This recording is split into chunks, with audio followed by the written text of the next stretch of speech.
நான் ஒரு 7th ஒரு 8th படிச்சுட்டு இருந்தேங்க. என் கிளாஸில் என் பக்கத்தில் உட்காந்துட்டு இருந்த ஒரு பொண்ணு அடிக்கடி ஒரு விஷயம் பண்ணுவா. அதை நான் இன்னைக்கு ஷேர் பண்ணுறேன். அண்ட் சப்கான்ஷியஸ் ரீப்ரோக்ராமிங்கோட அவசியம் அதை உங்களுக்கு ரொம்ப உணர்த்தும். எந்த அளவுக்கு நம்மளை அழிச்சிக்கிறோம் அப்படின்றத, நம்ம மனம் எப்படி அதுக்கு உதவி செய்யுது அப்படின்றத நீங்கள் புரிஞ்சுப்பீங்க. அந்த சின்ன வயசில் பார்த்தீங்கன்னா, நான் உட்காந்து அவள்கிட்ட ஏதாவது பேசிகிட்டு இருப்பேன். சிரிப்போம், கலகலன்னு சிரிப்போம். ஏதாவது பேசி காமெண்ட் விட்டு கலாய்ச்சி காமெடி பண்ணி, அதான ஃப்ரெண்ட்ஸ். அப்படி சிரிக்கும்போது அவள் என்ன பண்ணுவா, டக்குன்னு கன்னத்தில் இப்படி இப்படி போட்டுப்பா. நான் கேட்பேன், என்ன பண்ணுற, எதுக்கு இப்படி பண்ணுற லூஸ் மாதிரி அப்படின்னு. அதுக்கு சொல்லா, இல்லை நான் இப்போ சிரிக்கிறேன்ல, உடனே எனக்கு அழறதுக்கான ஆப்பர்ச்சுனிட்டி அமையும். ஒரு வேளை வீட்டில் போயிட்டு நான் திட்டு வாங்குவேன் எங்கள் அம்மா அப்பா கிட்ட, இல்லை எங்கள் அண்ணா அடிப்பான், ஏதாவது பிரச்சனை நடக்கும், அதுக்கு முன்னாடியே நானே எனக்கு அந்த பனிஷ்மெண்ட் கொடுத்துக்கிறேன் அப்படின்வா. எனக்கு அப்போல்லாம் புரியல. நான் இப்போ அந்த சம்பவத்தெல்லாம் நினச்சி பார்க்கும்போது, எந்த அளவுக்கு நம்ம சபோட்டாஜ் பண்ணிக்கிறோம் பாருங்களேன். எனக்கு ஹாப்பினஸ் அப்படின்றத நான் அடைஞ்சாலே, அடுத்தது எனக்கு துன்பம் தான் வரப்போகுது. அதுக்காக நான் உடனே நான் என்னை பனிஷ் பண்ணிக்கிறேன். அதுக்கு நான் அதை நிவர்த்தி செஞ்சுக்கிறேன் அப்படின்ற மாதிரி ஒரு ஆங்கிளில் நம்ம திங்க் பண்ணுறோம். இது அந்த பொண்ணு அவளா கண்டுபிடிச்சிருக்க விஷயம்னு நினைக்கிறீங்களா? கண்டிப்பாக கிடையாது. அது ஒரு லேர்ன்ட் பிஹேவியர். அவங்க அம்மாக்கிட்டேயோ, அவங்க அப்பாக்கிட்டேயோ, இல்லை அத்தைக்கிட்டேயோ, பாட்டிக்கிட்டேயோ, சித்திக்கிட்டேயோ யார்கிட்டயோ இருந்து தான் அந்த பிஹேவியர் அவங்களுக்கு வந்திருக்கு. அண்ட் அந்த பொண்ணு பண்ணுறத பார்த்து என்னோடய குரூப்பில், நாங்கள் ஒரு 6-7 பேர் குரூப்பு, என்னோடய குரூப்பில் எல்லாருமே பண்ண ஆரம்பித்தாங்க. எல்லா பொண்ணுங்களுமே. அது அவங்க காலேஜில் இப்போ வரைக்குமே நான் அவங்கக்கிட்ட ஏதாவது பேசுகிறேன் அப்படின்னா, குரூப்பில் எல்லாருமே ஒரு சேட் பண்ணி சிரிக்கிறோம் அப்படின்னா கூட, எல்லாருமே அட் அ டைமில் இந்த கோயிலுக்கெலாம் போகும்போது, பஸ்ஸில் போகும்போது கோயில் சிலை, கோயில் ஏதாவது சின்னதாக பார்த்தா கூட, தெருமுனையில் இருக்க கோயில் பார்த்தா கூட நம்ம கன்னத்தில் இப்படி கும்பிடுவோம்ல, அந்த மாதிரி எல்லாருமே அட் அ டைம் போடுவாங்க. என்ன நடக்குது, ஏன் இப்படி பண்ணுறீங்க, இன்னும் திருந்துங்க. அது சொன்னாலும் அவங்களுக்கு மண்டையில் ஏறவே ஏறாது. நான் இந்த சப்கான்ஷியஸ் ப்ரோக்ராமிங் பற்றி தெரிஞ்சவங்களுக்கு இதை பேசினா தான் அது புரியும். அதனால் நான் எல்ஜே ஃபேமிலிக்குள்ளே இந்த லெசனை நான் உங்களுக்கு சொல்லித்தர போகிறேன். ஏன் இதை பண்ணுறோம், ஏன் எனக்கு ஒரு ஹாப்பினஸ்னு ஒரு மொமெண்ட் இருந்ததுன்னா உடனே எனக்கு சேட்னஸ் வரப்போகுதுன்னுட்டு நம்ம இன்வைட் பண்ணுறோம். நான் சக்ஸஸ் அடைஞ்சால் உடனே ஒரு ஃபெயிலியர் வரப்போகுது அப்படின்ட்டு அதை நம்ம இன்வைட் பண்ணுறோம். எஸ், லைஃப்னா சைக்கிள் தான். சீசனாக தான் மாறுது. நைட்டுன்னு வந்தால் காலையில் வரும், காலையில் வந்தால் நைட் வரும், அதெல்லாம் ஓகே. ஆனால் இப்போ நான் சிரிக்கிறேன் அப்படின்னா அடுத்த ஒரு 4 மணி நேரத்துக்குள்ளே, இல்லை இன்றைக்கே எனக்கு அழுகை வரப்போகுது அப்படின்றத நம்ம இன்வைட் பண்ணுறோம். அதுதான் நடக்க போகுது அப்படின்றது நம்மளுக்கு தெரியாது. பட் நம்ம மூளை சொல்கிற ஒரு தாட்டை நம்ம என்ன பண்ணுறோம், அநியாயத்துக்கு நம்புகிறோம். இந்த மாதிரி பார்த்திங்கன்னா ஒரு சின்ன சப்கான்ஷியஸ் பிலீஃப் இது இல்லையா. இந்த மாதிரி நம்மளுக்கு நிறைய பிலீஃப் சிஸ்டம் இருக்குது. என் ஃப்ரெண்டு மீரான்னு ஒரு பொண்ணு, அந்த பொண்ணுக்கு பார்த்திங்கன்னா செம்ம டேலண்டடான ஒரு பொண்ணு. அந்த பொண்ணு இப்போ அந்த பெண்மணி ஆயிட்டாங்க. பொண்ணு அப்படின்றத விட அவங்க ஒரு மதிக்கத்தக்க பெண்மணி. 2 குழந்தைங்களுக்கு அம்மா. நல்ல ஒரு வாழ்க்கை வாழ்ந்துட்டுருக்காங்க. அவங்களுக்கு கரியர் கேர்ளாக இருக்கணும், கரியரில் பெருசாக சாதிக்கணும் அப்படின்ற பெரிய அம்பிஷன் இருந்தது. அவங்களோட டேலண்ட்டை நான் பார்த்த அளவு கூட அவங்களோட டேலண்ட்டை அந்த பொண்ணு பார்க்கல. ஏன்னா அவங்க வீட்டில் அவங்க அப்பா அம்மா சொல்லி வளர்த்ததையே அவங்க நினச்சிட்ருக்காங்க. அவங்களுக்கு 2 அண்ணனுங்க. இந்த பொண்ணு ஒரே ஒரு பொண்ணு. ஓகே, அவங்க வீட்டில் அவங்க 2 ஆம்பளை பசங்களுக்கு தான் அவங்களுக்கு இம்பார்ட்டன்ஸ் கொடுத்து வளர்த்து, இந்த பொண்ணு எல்லாம் டம்மி பீஸ் அப்படின்ட்டு அவங்க சாதிக்க முனைஞ்சாலுமே, அவ்வளோ டேலண்டடாக இருந்தாலுமே, நீ ஒரு டம்மி பீஸ் அப்படின்ற மாதிரி தான் அவங்க சொல்லி அவ்வளோலாம் இல்லை நீ கெத்து இல்லை, அந்த மாதிரி சொல்லி அவங்க மைண்டுக்குள்ளே பார்த்திங்கன்னா அவங்களோட டேலண்ட்டெல்லாம் அவங்க ஐடென்டிஃபை பண்ணுறதே இல்லை. நம்ம என்ன நினைப்போம் தெரியுமா, நம்மளுக்கு நிறைய செல்ஃப் அவேர்னஸ் இருக்குது அப்படின்னு நினைப்போம். அந்த செல்ஃப் அவேர்னஸ் அப்படின்றது என்னென்னா, நான் இதிலலாம் முன்னேறணும். ஃபார் எக்ஸாம்பிள், நீங்கள் இங்கிலீஷ் இம்ப்ரூவ்மெண்ட்காக ஆசைப்படுறீங்க. என்னால் நல்லா இங்கிலீஷ் பேச முடியல, நான் இங்கிலீஷில் இம்ப்ரூவ் பண்ணிக்கிட்டால் இந்த வேலையை நான் திறம்பட செய்ய முடியும், இல்லை எனக்கு இன்னும் நல்ல ஜாப் கிடைக்கும் அப்படின்ற மாதிரி நீங்கள் நினைக்கிறீங்கன்னா, அது மட்டும் செல்ஃப் அவேர்னஸ் இல்லை. எனக்கு என்னெல்லாம் இப்போ நல்லா இருக்குது, நான் எதுலலாம் திறம்பட இருக்கேன், எந்த ஸ்கில்ஸ்லலாம் நான் சூப்பராக பண்ணுறேன், இப்போ இந்த வேலையை நான் சிறப்பாக செய்கிறதுக்கு எனக்கு அக்கௌண்டிங் ஸ்கில்ஸ் இருக்கலாம், செல்லிங் ஸ்கில்ஸ் இருக்கலாம், ஐடி துறையில் நான் சிறந்து விளங்குறதுக்கான அந்த டெக்னாலஜி என்கிட்ட இருக்கலாம். அதெல்லாம் நான் பார்க்காம என்ன பண்ணுறேன்னா, என்கிட்ட இல்லாத அந்த இங்கிலீஷ் கம்யூனிகேஷன் ஸ்கில்லை மட்டும்தானே நான் பார்த்துக்கிட்டு இருக்கேன். அது செல்ஃப் அவேர்னஸ் கிடையாது. அது செல்ஃப் அவேர்னஸ் கிடையாது. செல்ஃப் அவேர்னஸ்ன்றது உங்கள பத்தி முழுக்க புரிஞ்சிருக்கிறது தான் செல்ஃப் அவேர்னஸ். கரெக்ட்டா? அது உங்களுக்கு இருக்கிற விஷயங்கள அப்ரிஷியேட் பண்றதும், உங்களுக்கு இல்லாத விஷயங்கள் அந்த ஏரியாஸ் ஆஃப் இம்ப்ரூவ்மெண்ட் என்னவா இருக்கு என் லைஃப்ல, எந்தெந்த ஏரியால நான் இம்ப்ரூவ் ஆகணும் அப்படின்றத நீங்க வந்து கணிச்சு உங்கள உயர்த்திக்க முற்படுறதும் தான் அந்த செல்ஃப் அவேர்னஸ்.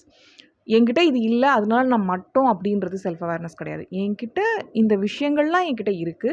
அண்ட் இதெல்லாம் எனக்கு இன்னும் தேவை. ஒரு டூல் கிட் தேவை. ஒரு இந்த ஏசி ரிமோட் உடஞ்சிருச்சு அப்படின்னா, ஓகே இன்னொரு ஏசி ரிமோட் நான் வாங்கிக்கலாம். இல்ல ஏசியே மாத்தலாம். இந்த மாரி தான் நீங்க ஸ்கில்ல பார்க்கணும். நீங்க என்ன பார்க்குறீங்க, நீங்க தான் உங்களோட ஸ்கில். நீங்களே அப்படின்னு பார்க்காதீங்க. அது உங்ககிட்ட இருக்க ஒரு டூல் கிட் மாதிரி பாருங்க. அண்ட் உங்களோட சப்கான்ஷியஸ் ரீப்ரோகிராமிங் வந்து ரொம்ப முக்கியமான விஷயம் எல்ஜி ஃபேமிலி. உங்களோட 2025ல நான் வந்து நிறைய சப்கான்ஷியஸ் ரீப்ரோகிராமிங் பற்றி பேசுவேன் நான் உங்ககிட்ட. நிறைய பேர் லா ஆஃப் அட்ராக்ஷனுக்காக ஒர்க் பண்ணுறீங்க. ஏன்னா 2017ல் லா ஆஃப் அட்ராக்ஷன் பற்றி இருந்த அறிமுகத்தை விட இப்போது நிறைய ஆயிடுச்சு. லா ஆஃப் அசம்ஷன், மேனிஃபெஸ்டேஷன், அதுக்காக நிறைய பேர் வந்து கிளாஸஸ் எடுக்கிறாங்க, கோர்சஸ் எடுக்கிறாங்க, புக்ஸ் இருக்குது, யூடியூப்லேயே எக்கச்சக்கமான வீடியோஸ் போயிட்டுருக்கு. நான் வந்து உங்களுக்கு ஒரு 1000 வீடியோ மேனிஃபெஸ்டேஷன் பற்றி பண்ணியிருக்கேன் அப்படின்னா, நான் அதிகமாக உங்ககிட்ட பேசுகிறது ஒரே ஒரு விஷயம் பேசிகிட்டே இருப்பேன். அது வந்து சப்கான்ஷியஸ் ரீப்ரோகிராமிங் தான். நானே நிறைய விஷயம் வந்து சப்கான்ஷியஸ் ரீப்ரோகிராமிங்கில் தப்பாக பண்ணியிருந்திருக்கேன். நான் வந்து ஒரு கரியரில் பெஸ்ட்டாக இருக்கணும் அப்படின்றதுக்காகவே நான் அதிக அளவுக்கு அதில் உழைச்சிருக்கேன். அதில் எனக்கு சக்ஸஸ் கிடச்சிது. ஆனால் நிறைய என்னோட எமோஷ்னல் ஆஸ்பெக்டில், பர்சனல் விஷயங்களில், பர்சனல் லைஃப்பில் வந்து நான் நிறைய விஷயங்களை கவனிக்க தவறியிருக்கேன் அப்படின்றதும் இந்த ஏஜில் எனக்கு புரியுது. நம்ம பெண்கள் எஸ்பெஷலிக்கு நம்ம வந்து கரியர் தான் நம்மளுக்கு முக்கியம் அப்படின்றத நோக்கி மட்டுமே இப்போ நம்ம ஓடிட்டுருக்கோம். ஏன்னா அதில் நான் சாதிச்சிட்டேன்னா, அந்த ஃபினான்ஷியல் இண்டிபெண்டன்ஸ் எனக்கு வந்துச்சுன்னா ஐம் குட் அப்படின்ற மாதிரி ஒரு ஃபீலிங்கால். பட் அது மட்டும் கிடையாது. நம்மளோட லைஃப் வந்து ஃபுல்ஃபில்டாக பார்க்கும்போது அந்த பர்சனல் லைஃபும் ப்ரொஃபஷ்னல் லைஃபும் எல்லாத்துக்குமே தேவையான சப்கான்ஷியஸ் பிலீஃப்ஸை நம்ம தொடர்ந்து ஒர்க் பண்ணிகிட்டே இருக்கும்போது தான் நம்மளுக்கு என்ன பண்ண முடியுதுன்னா, அந்த அந்த ஃபுல் சாட்டிஸ்ஃபேக்ஷன், அந்த லைட்னஸ், அந்த இன்னர் பீஸை நம்ம ஆக்சுவலி ஃபீல் பண்ண முடியுது. நான் வெறும் மணி ஆஸ்பெக்டில் மட்டும் ஒர்க் பண்ணிட்டுருக்கேன். ஏன்னா கரியர்ன்றது அதுதான். ஒரு சொசைட்டி உங்களுக்கு கொடுக்க போகிற அந்தஸ்து, அந்த ரெஸ்பெக்ட், அப்புறம் உங்களுக்கு இருக்க போகிற பேங்க் பேலன்ஸ், இந்த 2 அந்த சேஃப்டி, அந்த செக்யூரிட்டி, அதுக்காக தான் நீங்கள் அதை தேடி ஓடிட்டுருக்கீங்க. அண்ட் உங்களோட கரியர் வந்து பெஸ்ட்டாக இருக்குது, அந்த கிராஃப் இப்படி போயிட்டுருக்கு. ஆனால் உங்களோட எமோஷ்னல் அந்த எமோஷ்னல் கோஷன்ட் உங்களோட பர்சனல் லைஃப்பில் வந்து ரொம்ப மட்டமாக இருக்குது. நீங்கள் வந்து மூட் ஸ்விங்ஸ்லேயே இருக்கீங்க. நீங்கள் வந்து எப்போ பார்த்தாலும் வந்து இப்படின்னு உங்களோட பர்சனல் லைஃப்பில் உங்களோட கிராஃப் இருக்குது அப்படின்னா, கண்டிப்பாக அதிக அளவுக்கு நீங்கள் இன்னர் ஒர்க் பண்ணணும். அதுக்கு உங்கள் பர்சனல் லைஃப்பில் பெரிய மாற்றங்களை ஏற்படுத்த போகிறது உங்களை விஸ்வரூபம் எடுக்க வைக்க போகிறது. அந்த குவாண்டம் லீப்பை தான் நான் விஸ்வரூபம்னு சொல்கிறேன். அதாவது நம்ம இப்போ இந்த லெவலில் திங்க் பண்ணிகிட்ருக்கோம், அப்படி பர்சனல் லைஃப்பை ஹேண்டில் பண்ணிட்டுருக்கோன்னா, நம்மளோட விஷன் இங்கே இருக்குது. நான் ரிலாக்ஸ்டாக, பீஸ்ஃபுல்லாக, அந்த லைட்னஸை ஃபீல் பண்ணி என்னோடய பர்சனல் லைஃப் வாழணும் அப்படின்னா நான் என்ன பண்ணணும்? அதுக்கு இந்த செல்ஃப் சபட்டாஜை நீங்கள் பண்ணக்கூடாது. அது என்ன? நான் சொன்னேன்ல, ஒரு மொமெண்ட் நான் சிரிக்கிறேன் அப்படின்னா உடனே நம்மளே வந்து அரைஞ்சிக்கிறது கன்னத்தில். அதை ஏன் செய்கிறோம் அப்படின்னா, அது ஒரு லேர்ன்டு பிஹேவியர்.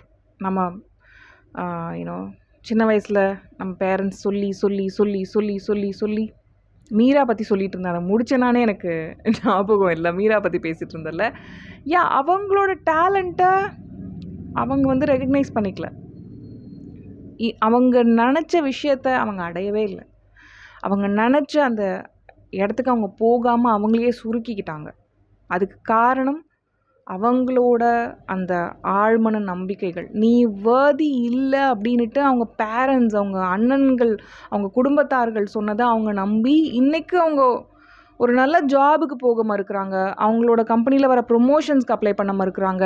இன்னும் பெட்டர் ஆப்பர்ச்சுனிட்டிஸ்க்கு அப்ளை பண்ணுறதுக்கு மறுக்கிறாங்க. எனக்கு அவ்வளோலாம் என்னால் முடியாது அப்படின்ட்டு அவங்களோட சொசைட்டி, அவங்களோட ஃபேமிலி அவங்களுக்கு சொன்னதை அவங்க நம்பிக்கிட்டு இருக்காங்க. இதெல்லாம் நீங்கள் மாற்றணும். இதுவுமே ஒரு செல்ஃப் சபட்டாஜ் தான். இவங்க அதெல்லாம் லேர்ன்டு பிஹேவியர். இவங்கெல்லாம் இதை சொல்லிட்டாங்களா, அப்போ தான் நான். உங்களுக்கு என்ன ட்ரீம் இருக்குது? உங்களுக்கு என்ன டேலண்ட் இருக்குது? உங்களுக்கு கடவுள் கொடுத்த காலிங் என்ன? நீங்கள் எதில் பேஷனேட்டாக இருக்கீங்க? நீங்கள் எதில் பர்பஸ் பார்க்குறீங்க? எது உங்களோட லைஃப்க்கு மீனிங் தருதுன்னு நினைக்கிறீங்க? அதை பூஸ்ட் பண்ணுங்கள். அந்த ட்ரீம்ஸ்க்கு உயிர் கொடுங்க. அதை தொடர்ந்து ஒர்க் பண்ணிட்டே இருங்க. அண்ட் இது எல்லாத்துக்குமே இந்த சப்கான்ஷியஸ் பிலீவ்ஸ் எல்லாம் நம்மளுக்கு எப்போ வருது? இந்த பிறந்ததுலேருந்து ஒரு 6 வயசுக்குள்ளே நம்ம பார்க்குற சம்பவங்கள் அதுக்கப்புறமும் வரும். ஆனால் அது ஒரு 5 to 10% தான். பட் 90% எங்கே ஃபார்ம் ஆகுதுன்னா பிறந்ததுலேருந்து அந்த 6 வயசுக்குள்ளே நம்ம பார்க்குற ஃப்ரெண்ட்ஸ், ஃபேமிலி, சொசைட்டி, ரொம்ப நெருங்கின சொந்தங்களால் தான் இந்த தேவையில்லாத அழுக்குன்றதை விட குப்பையான சப்கான்ஷியஸ் பிலீவ்ஸ்லாம் நம்ம நிறைய நம்மளை பற்றியே நம்ம எடுத்துக்கிறோம். நம்ம பணத்தை பார்க்குற விதம், நம்ம ஒர்க்கை பார்க்குற விதம், நம்மளையே பார்க்குற விதம் எல்லாமே அதுலேருந்து தான் உருவாகுது. இதை எப்படி நீங்கள் மாற்றணும் அப்படின்னா, அதுக்கான இன்னர் ஒர்க் எப்படி பண்ணுறது, அதுக்கான ஸ்டெப் பை ஸ்டெப் ப்ராசஸை நான் விஸ்வரூபம் அப்படின்ற ப்ரோக்ராமில் நான் உருவாக்கி வச்சுருக்கேன்.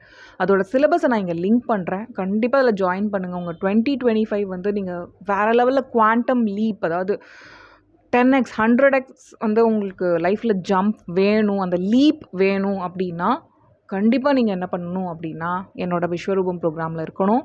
உங்களோட சப்கான்ஷியஸை தொடர்ந்து உருவாக்குறதுக்கு, ரீவயர் பண்ணுறதுக்கு, ட்ரான்ஸ்ஃபார்ம் பண்ணுறதுக்கு நீங்கள் ஒர்க் பண்ணிட்டே இருக்கணும். அதுக்கு அந்த சைல்ட்ஹுட் சொன்னால அந்த 0 to 6 இயர்ஸில் வர அந்த என்ன உங்களுக்கான ஆழ்மன நம்பிக்கை இருக்குது. ஏன்னா எனக்கு இருக்கிற அந்த ஆழ்மன நம்பிக்கை உங்களுக்கு இருக்காது. அது தவறான நம்பிக்கை பெருசாக மேலோங்கி இருக்கிறது. நம்மளோட ஃபேமிலி பொறுத்து, நம்மளோட இன்ஃப்ளூயன்ஸ் ஆனதை பொறுத்து, நீங்கள் எந்த ஆர்டரில் பிறந்திருக்கீங்க, ஃபர்ஸ்ட்டா, செகண்ட் கிட்ட, தேர்ட் கிட்டான்ற பொறுத்தே உங்களுக்கு அந்த சப்கான்ஷியஸ் பிலீவ்ஸ் உங்களை இப்போ வரைக்கும் வழிநடத்தி கொண்டுட்டு போயிட்டு இருக்க தவறான சப்கான்ஷியஸ் பிலீவ்ஸ் எல்லாம் உங்களுக்கு நிறைய இருக்கும். அதெல்லாம் எப்படி ஃபிகர் அவுட் பண்ணுறது? உங்களுக்கு என்ன அந்த டீப் ரூட்டட் அந்த இன்னர் கோர் வூண்ட் என்ன இருக்குது, உங்களுக்கான அந்த உள்ள குழந்தை எந்த அளவுக்கு எதில் காயம்பட்டிருக்கு எல்லாத்தையுமே நான் உங்களுக்கு சொல்லி கொடுத்துருப்பேன். அதுலேருந்து இப்படி வெளியே வர்றது அப்படின்ற அந்த ஸ்டெப் பை ஸ்டெப் ப்ராசஸ் எல்லாம் விஸ்வரூபம் ப்ரோக்ராமில் இருக்குது. கண்டிப்பாக செக் பண்ணுங்கள், சிலபஸை ஜாயின் பண்ணுங்கள். சப்கான்ஷியஸ் ரீப்ரோக்ராமிங்கை தொடர்ந்து செஞ்சுட்டே இருங்க. உங்களோட லைஃப்பை மாற்றுறதுக்கு அந்த செல்ஃப் சபட்டாஜ்லேருந்து, அதாவது நீங்களே உங்களை மட்டுப்படுத்திக்கிற, நீங்களே உங்களை காயப்படுத்திக்கிற, நீங்களே உங்களை அழிச்சிக்கிற அந்த நிலையிலேருந்து வெளியே வந்தே ஆகணும் எல்ஜி ஃபேமிலி. அது இந்த 2025க்கு ஒரு ரெசல்யூஷனாகவே எடுத்து செயல்படுங்க. Okay, thank you guys.